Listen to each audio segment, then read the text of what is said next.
white and Native American. My daughter's dad is Puerto Rican and Native American. My hair is straight and blonde and my ex's is black, coarse and frizzy puffy. My daughter has a mixture of both our hair.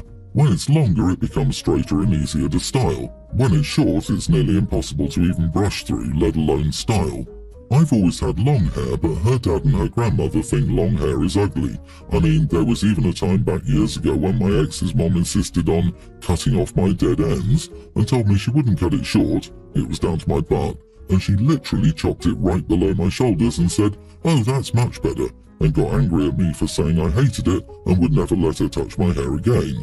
Needless to say, my ex and I broke up shortly after.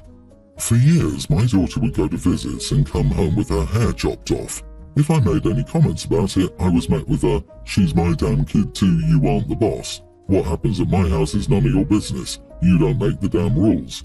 But 2 years ago, my daughter started telling them she wanted to grow her hair out because she couldn't style her short hair without my help, and we were both getting angry and short-fused over having to wake up 1 or 2 hours earlier every morning just to brush through her hair and style it to a point where she didn't feel insecure at school.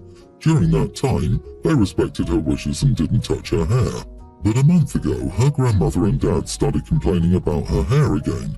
I told them not to touch her hair without her permission because I have a newborn at home now and can't take 1 or 2 hours every morning to style her hair anymore.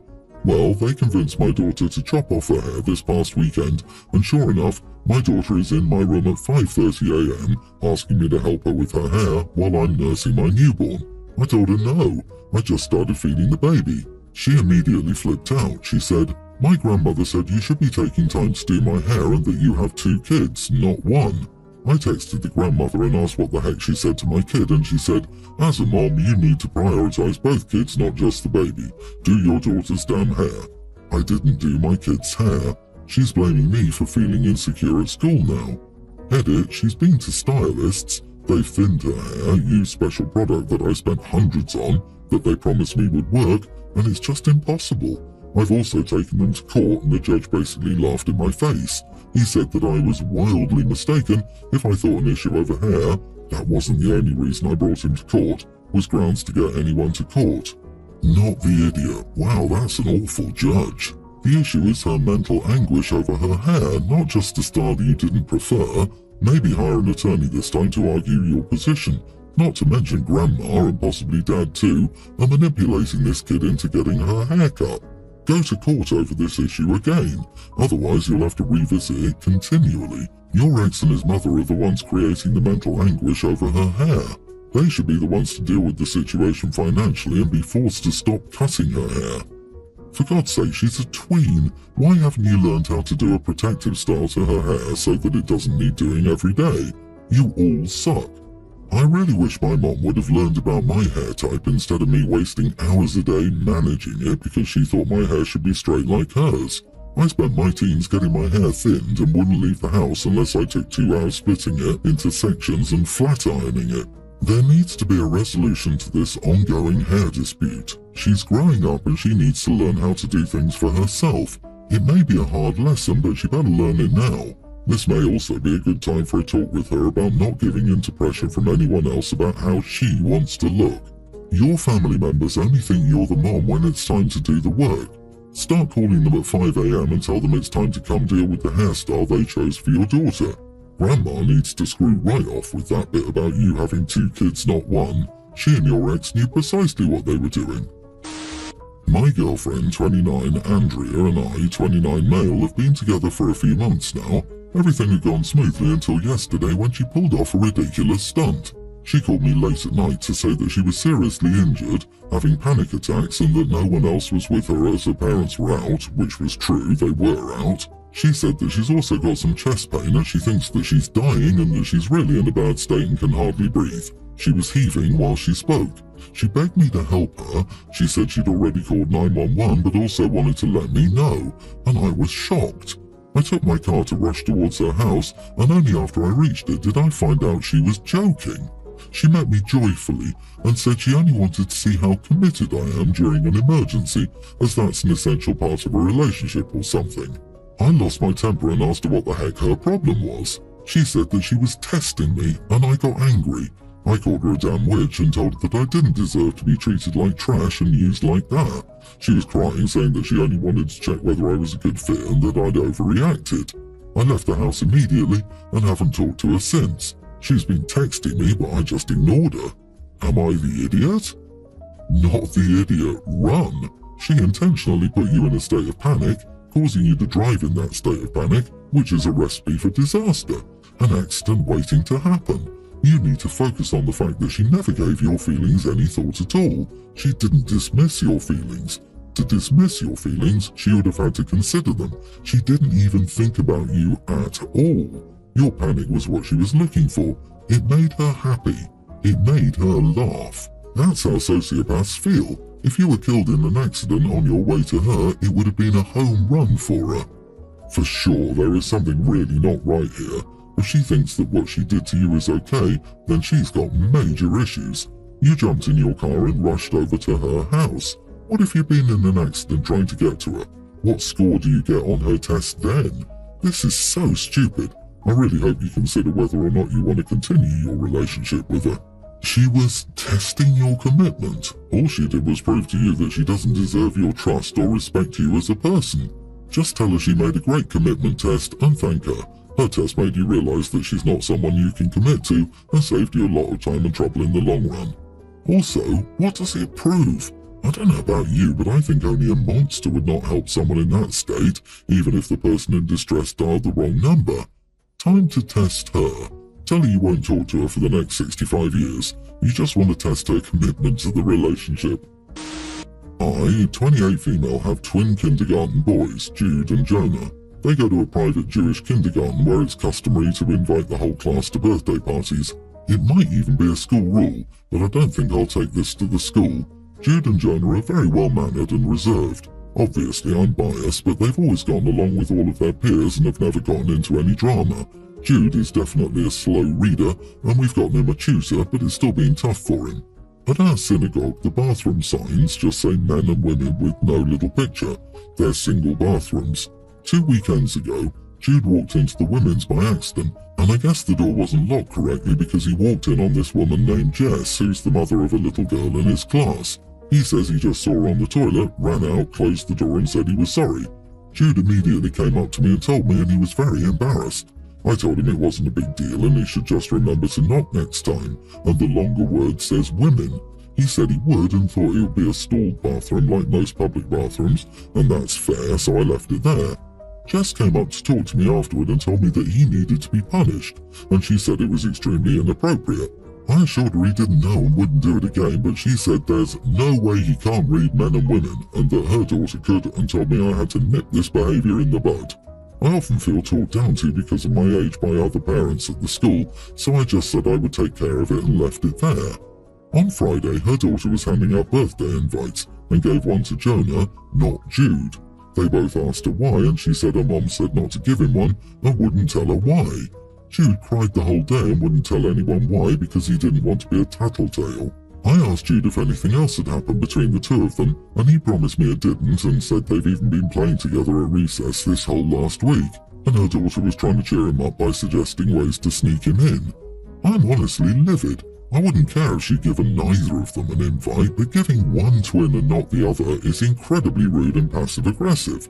I'm considering calling her and talking about it because I think holding this much of a grudge against a kindergartner is ridiculous. Would that make me an idiot? Should I just decline Jonah's invite? I think the birthday rule is silly and it's her choice who she invites, but this is just ridiculous. Not the idiot, but I wouldn't bother. You know why he wasn't invited, and while it's cruel to exclude him for something you did by accident, don't escalate it further. Decline the invite and just let it be. I think it would be even more uncomfortable for the kids involved since it seems like this lady is already involving her daughter by forcing her to leave out one twin. Agreed. Don't call this woman. She's getting off on bullying a little boy and his mother because he made a very common mistake a lot of children make. Decline, do not gift. Cut off giving her invites. The mom will fade into the background. I'd also point out there's no way an adult doesn't know how to lock a door, and someone should nip her behaviour in the bud. That's exactly what I was thinking. The kid made a mistake, but so did she. He apologised for his mistake, but she didn't. How bizarre is this woman's behaviour? OP, don't let one twin go and not the other. Tell them that the girl's mom is being mean to them both because she only wants one to go. Instead, take them out on the day of the party. Go to a fun place they enjoy or take them to the park or to get pizza. The only thing talking to that woman will do is take years off your life and put you in the same bracket as her. I'm a 38-year-old female. I've been with my boyfriend for 4 years now. His ex has always been an issue, but we deal with it. He has a teen son. I don't have much of a relationship with him because his mom doesn't like the fact that his dad moved on after the divorce and she hasn't. She was caught cheating, by the way, and the man she cheated with went back to his wife, so she's bitter towards us. Now, my boyfriend and I have been making plans for my birthday. We planned a day together, going on a short road trip and then dinner. My boyfriend had already told his ex that he would be out of town that day if their son needed anything. Everything was fine up until that morning. He gets a call that his son's mother has decided to go out of town and she's dropping their son off. I asked him to inform her that we had plans, as discussed previously, and she needed to adhere to the plans. It was her weekend to have him anyway. My boyfriend refused. Any other time I tell him his kids come first, but this was my day. This is one day out of the year that I asked to be accommodated. I never asked for anything during the holidays. This is just my day. His son gets bored quickly and constantly complains, so the entire day will be miserable with him constantly wanting to go home. My boyfriend asked if we could reschedule. I told him no. This is the one time I asked him to do it for me and he can't. I told him to have a great day with his son. I was going to celebrate by myself. He got mad and said I wasn't being fair. I explained to him that it wasn't fair for him to cow down to his ex-wife and stick to the plans. She knew we were going out of town, so I left and did my own thing by myself. Am I the idiot for celebrating my birthday without him?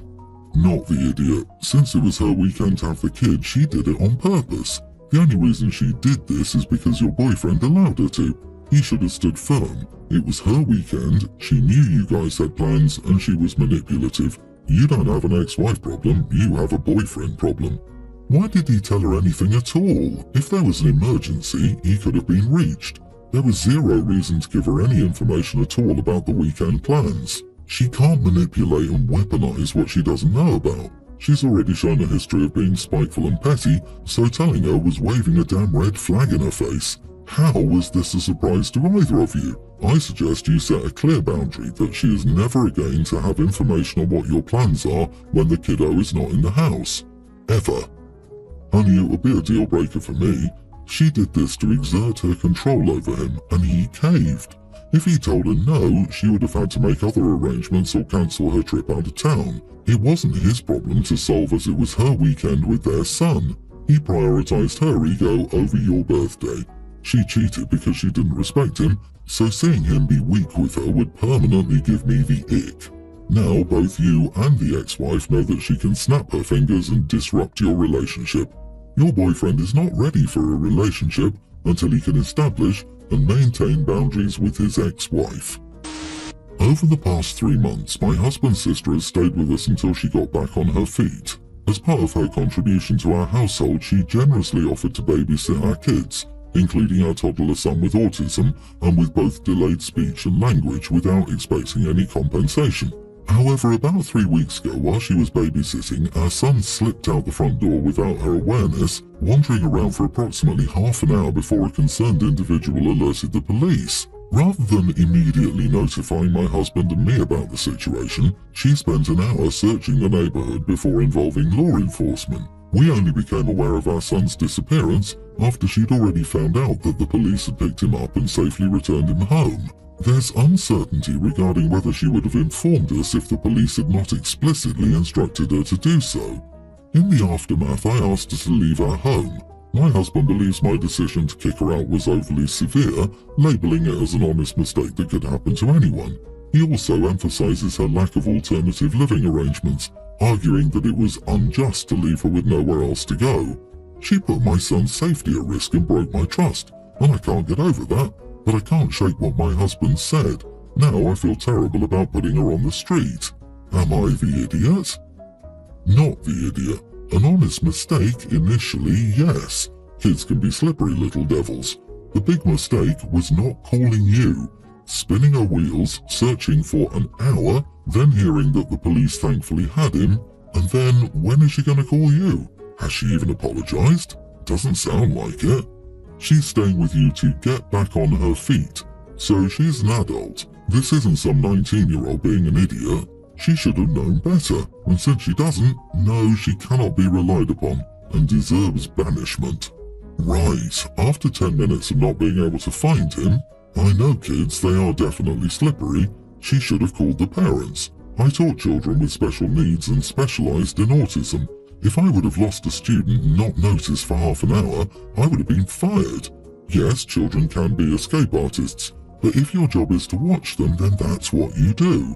I would 1000% kick her out, hard times or not. Your son could have been seriously injured or worse. Your husband isn't taking it seriously enough. Yeah, but I'm assuming you had training of some kind. OP's sister-in-law is just a person trying to get their life back together. Tying the privilege of staying in her house to sister-in-law's ability to take care of an autistic toddler is really crappy. The vast majority of entry-level jobs would be much easier tasks, and I would imagine such a dynamic comes with a lot of pressure. Sister-in-law did agree to it, so she's definitely not blameless, but I strongly feel that sister-in-law felt compelled to offer. Everyone's the idiot here. She, for obvious reasons of neglecting your child under her care and her hesitation in informing you. You for turning out a family member who made a very real, but in the end forgivable error in judgment, where thankfully nobody ended up hurt. However, it's understandable that you wouldn't want to trust them with your children again.